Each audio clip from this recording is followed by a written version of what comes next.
Hi all, welcome to Vijayamala Chakravarthy channel. இன்றைக்கு உண்டான lunch menu என்ன அப்படின்றத நம்ம கிச்சனுக்குள்ளே போய் பார்க்கலாம். Hi all, so welcome back to Vijayamala Chakravarthy channel. After a long time back to my kitchen. என்னோட மச்சனர் பையன் கல்யாணம் ரொம்ப நாளாக நடந்தது. ஒன்லி ப்ராப்ளம், என்னால் வீடியோஸ் எதுவும் ரொம்பலாம் எடுக்க முடியல. பிகாஸ் வேலை ஓடிண்டே இருந்ததுனால வீடியோஸ் சரியானபடி என்னால் எடுக்க முடியல. விரதம் வீடியோக்கெல்லாம் கொஞ்சம் எடுத்தேன். அதெல்லாம் இன்னும் கோர்வையாக பண்ணி எடிட்டிங் பண்ணுறதுக்கு கொஞ்சம் டைம் எடுக்கும். 9 அன்னைக்கு ராத்திரி ஒரு 8:45 9க்கு வீட்டுக்கு வந்துட்டோம். என்னோட நாத்தனார் அமெரிக்காலேருந்து வந்திருந்தா. ஸோ 2 நாள் நான் அவ கூட ரொம்ப நல்லா டைம் ஸ்பெண்ட் பண்ணேன். முந்தானத்து ராத்திரி கிளம்பினா, that is early morning. So இன்னைக்கு தான் என்னால் உங்கள் எல்லாருக்கும் வீடியோ போட முடிஞ்சது. தொண்டை வேற ரொம்ப கட்டியிருக்கு, பேசவே முடியல. காத்தால ஆனால் தொண்டை பிரிஞ்சே வரமாட்டேங்கிறது. ஒரு வாரமாக கத்தி கத்தி அப்படி வயிற்றுலேருந்து பேசுகிற மாதிரி இருக்கு எனக்கு. ஸோ இன்னைக்கு காத்தால காயெல்லாம் வாங்கிட்டு வந்துட்டேன். என்னென்ன காயெல்லாம் எடுத்து வச்சுட்டு இருக்கேன். இன்னைக்கு என்ன தளிகை பண்ண போகிறேன், சிம்பிள் தளிகையாக தான் இருக்க போகிறது. ஸோ உங்கள் எல்லாருக்கும் என்னுடைய வீடியோ பிடிச்சிருந்ததுன்னா தயவுசெய்து எல்லாருமே லைக் பண்ணிட்டு வீடியோ பாருங்க. பிடிச்சிருந்ததுன்னா சப்ஸ்கிரைப் பண்ணிக்கோங்க. வாங்க வீடியோக்குள்ளே போகலாம். காத்தால காய்கறி வாங்கின்னு வந்திருந்தேன். ஸோ இன்றைக்கி வாங்கிட்டு வந்த காய்கறிகள்லாம் இது தான். முளைக்கீரை இருக்குது, முருங்கைக்காய் இருக்குது, பாவக்காய் இருக்குது. 1000 கல்யாண சாப்பாடுக்கு சாப்பிட்டா கூட நம்ம ஆற்றுல வந்து தளிகை பண்ணி சாப்பிட்ற சுகமே உலகத்தில் தண்ணி தான். ஸோ இதெல்லாம் வச்சு என்ன பண்ண போகிறேன்றதை பார்க்கலாம் வாங்கோ. ஸோ எம்மியான சாப்பாடு ரெடி. மணக்க இன்றைக்கி சாப்பாடு ரெடியாக இருக்குது. ஸோ இதெல்லாம் எப்படி பண்ணேன்றதை வாங்கோ வீடியோக்குள்ளே போய் பார்க்கலாம். இன்றைக்கு உண்டான ஸ்பெஷல் டிஷ் இது தான். ஸோ என்னன்றதை உள்ளே போய் பார்க்கலாம். ப்ரிப்பரேஷன் ஒர்க்லாம் எடுத்து காயெல்லாம் கட் பண்ணி எடுத்துட்டேன். பாவக்காய் எப்படியுமே இப்படி கட் பண்ணி உப்பு ஜலத்தில் போட்டேன்னா அந்த கசப்பு கொஞ்சம் வெளியில் வந்துடும். முளைக்கீரையை வந்து கட் பண்ணி எடுத்துட்டேன். பருப்பு வந்து சாம்பாருக்கு எடுத்துட்டாச்சு. இப்போ வந்து முருங்கைக்காயை இதோட போட்டுக்கிறேன். இதோட சின்ன வெங்காயம் ஒரு 4 போட்டு பண்ணெல்லாம் ரொம்ப வாசனையாக இருக்கும் சாம்பார். நான் சின்ன வெங்காயம் ஆட் பண்ணல, வெறுமை வந்து முருங்கைக்காயும் துவரம்பருப்பு மட்டுமே போட்டிருக்கேன். இதோட வேணும்னா கொஞ்சம் உப்பு நீங்கள் சேர்த்துக்கலாம், காயில் இறங்கும்.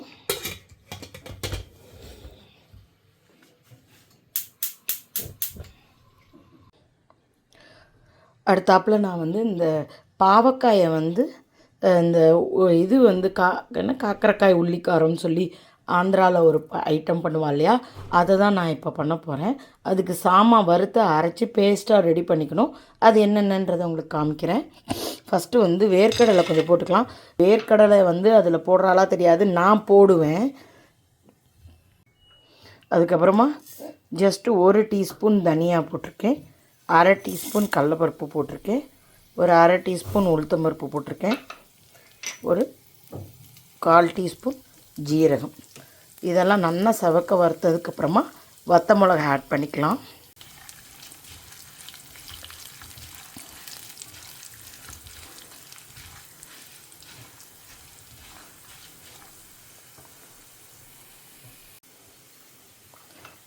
இப்போ நம்ம வத்த மிளகாயும் ஆட் பண்ணிடலாம்.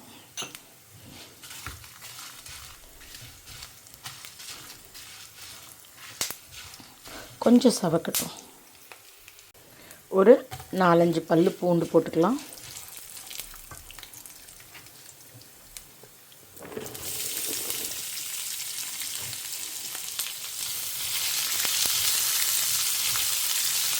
இதை நல்லா சதக்க வறுத்துன்ட்டு இதை நம்ம அரைச்சி எடுத்துக்கணும்.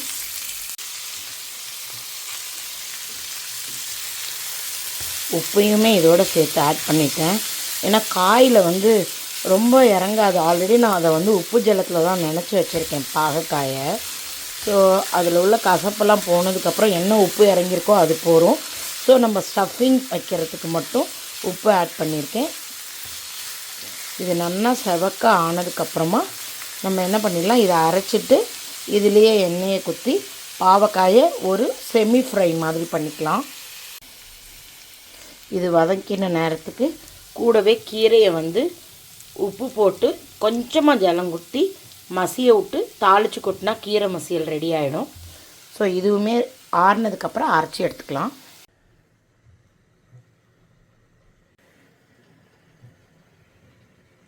இப்போ அந்த வறுத்ததெல்லாம் அரைச்சி எடுத்துட்டேன். அதே வானலிலேயே ஷாலோ ஃப்ரை பண்ணுறதுக்கு நான் வந்து எண்ணெய் வச்சுட்டுருக்கேன். இப்போ பார்த்தீங்கன்னா இந்த உப்பில் நினச்சி வச்ச பாவக்காயை நல்லா வடித்து எடுத்துன்ட்டு இந்த எண்ணெயில் லேசாக ஷாலோ ஃப்ரை பண்ணி எடுத்துக்கணும். எண்ணெய் சுட ஆரம்பிச்சுட்டு லேசாக புகை வருது.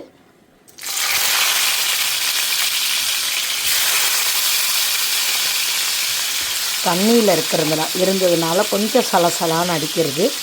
ஜாக்கிரதையாக பண்ணணும், மேலே தெரிச்சிக்காமல்.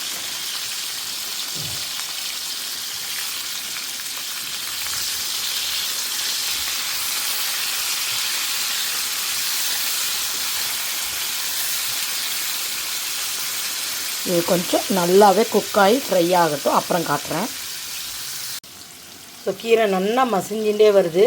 யாரோ ஒருத்தர் கமெண்ட்டில் கேட்டிருந்தா, நீங்கள் எப்பயுமே குக்கரில் தான் கீரையை போடுறேன் அப்படின்ட்டு.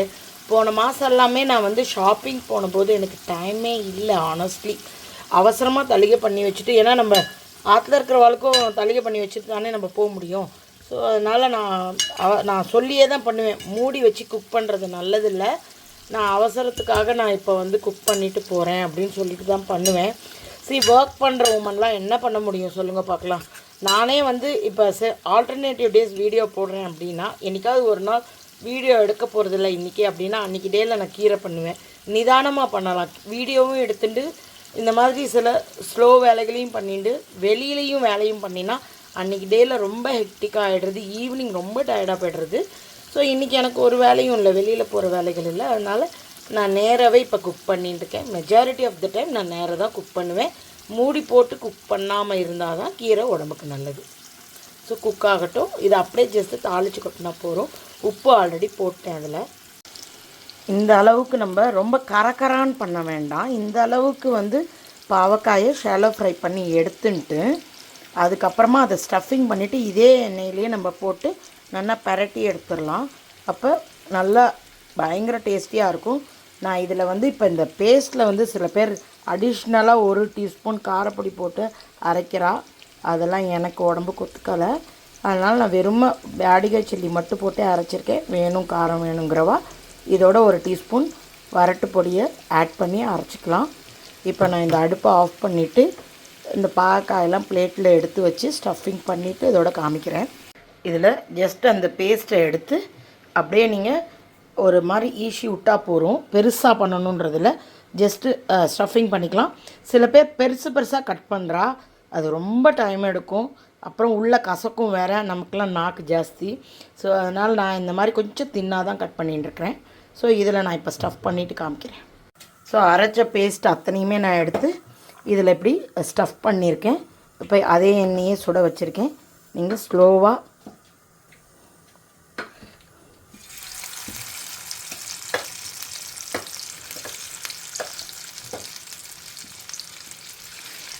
இப்படி எல்லாத்தையுமே நம்ம போட்டுக்கணும்.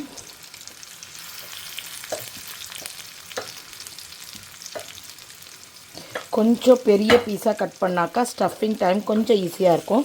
சின்ன பீஸாக இருந்தாக்கா கொஞ்சம் ஸ்டஃபிங் டைமில் இந்த மாதிரி இருக்கும். ஆனால் பாவக்காய் கொஞ்சம் உள்ளே வேகலைன்னா பசங்க சாப்பிடாதுங்க, கசக்கிறதுன்னு சொல்லும்.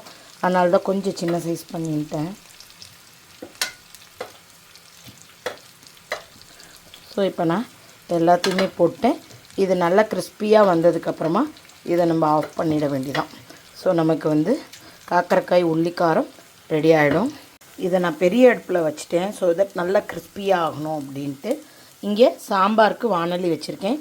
இந்த அரைச்ச பேஸ்ட்டில் ஒன் மோர் திங் நான் மறந்துட்டேன். கொஞ்சம் புளி வச்சு அரைச்சேன், அதை காமிக்கிறதுக்கு வீடியோவில் மிஸ் பண்ணிவிட்டேன். கண்டிப்பாக இதோட ஒரு புளியும் வச்சு அரைக்கணும். அந்த டேங்கினஸ் வந்து ரொம்ப டேஸ்டியாக இருக்கும். அந்த கசப்பு இதெல்லாமே பேலன்ஸ் பண்ணுற மாதிரி. ஸோ இது நல்லா கிறிஸ்பியாக எடுத்துனா அதை எடுத்து ட்ரான்ஸ்ஃபர் பண்ணிட வேண்டியதான் சர்விங்கில். ஸோ பருப்பு வெந்துட்டுருக்கிற கூடவே நம்ம சாம்பாருக்கு வந்து வறுத்து அரைச்சுண்டுலாம். தனியா 1 டேபிள் ஸ்பூன் போட்டிருக்கேன். அப்புறமா கடலப்பருப்பு ஒரு 1/2 டீஸ்பூன், 1/4 டீஸ்பூன் உளுத்தம்பருப்பு, ஒரு 1/4 டீஸ்பூன் வெந்தயம் அண்ட் ஜீரகம்,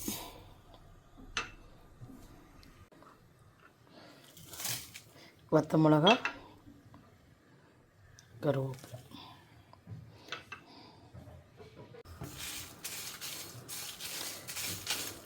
கேஸ் வேறு நடுவில் காலியாக எடுத்தால் அடுப்பு ஆஃப் பண்ணிட்டு போகிற மாதிரி ஆச்சு.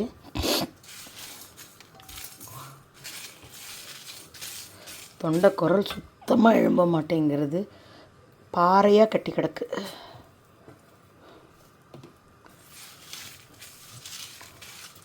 பெருங்காயம் ஆட் பண்ணியிருக்கேன், நல்லா செவக்க வறுக்கட்டும்.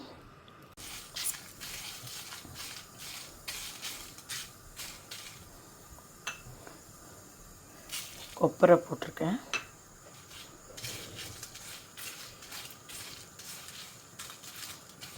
கொப்பரை லேசாக வறுத்த உடனே ஆஃப் பண்ணிடலாம். ஆஃப் பண்ணதுக்கப்புறமா மஞ்சள் பொடி, அதாவது வெந்தயத்தையும் மஞ்சள் பொடி பண்ணி வச்சுருக்கேன், வறுத்துட்டு அதை ஆஃப் பண்ணலாம். சூடாக இருக்கச்ச போடணுன்ற அவசியம் கிடையாது. அடுப்பு சூட்லேயே அது வானலியோட சூட்லேயே அது சரியாயிடும்.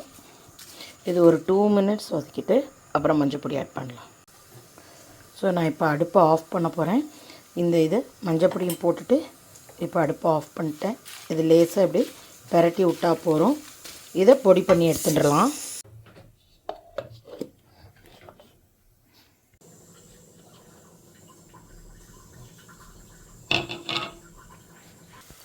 எண்ணெய் வச்சு புளியார் ஆட் பண்ண வீடியோவில் கடுகு நடுவில் ஜஸ்ட்டு தாளித்த ஒன்று புளியை கொட்ட வேண்டிதான். பொரியட்டும். அரைச்சி வச்ச பொடியை ஆட் பண்ணிடலாம்.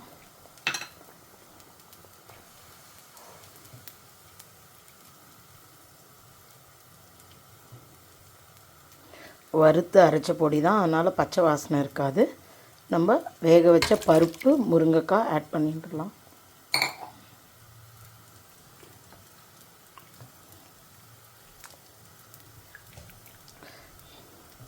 இது நல்லா கொதி வந்ததுன்னா நமக்கு முருங்கைக்காய் சாம்பார் ரெடி. உப்பு போடணும் இன்னும் கொஞ்சம். இந்த பருப்புக்கு போட்டிருக்கேன், பாதி உப்பு போட்டிருக்கேன், இன்னும் பாதி உப்பு போடணும்.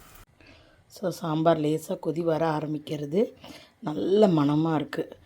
பொடி வேறு அரைச்சி போட்டிருக்கோமா. ரெண்டாவது ஃப்ரிட்ஜில் வைக்காமல் காய்கறிகளை வாங்கிட்டு நேராக குக் பண்ணாலே டேஸ்ட் ரொம்ப நல்லாயிருக்கும்.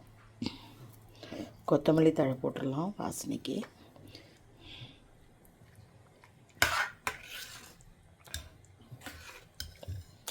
டாஸ்மார்க் பெங்களூரில் வெயில் வந்துடுத்துன்றதுக்கு இந்த எண்ணெய் தான் சாட்சி. மெல்ட் ஆக ஆரம்பிச்சிடுது. கொதி வந்துடுத்துன்னா ஆஃப் பண்ணிட வேண்டிதான். நமக்கு முருங்கைக்காய் பொடி அரைச்ச சாம்பார் ரெடி ஆகிடும். கீரை மசிச்சு எடுத்துன்ட்டேன் பாருங்க.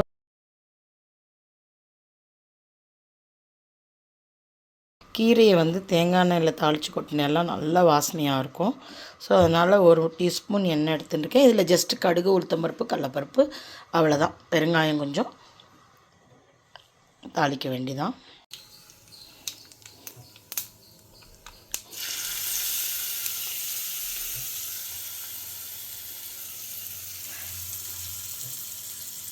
எவ்வளோண்டு ஆகிடுத்து பாருங்க. 4 கட்டு கீரை வாங்கினது இவ்வளோதான் மசிச்சா வந்தது.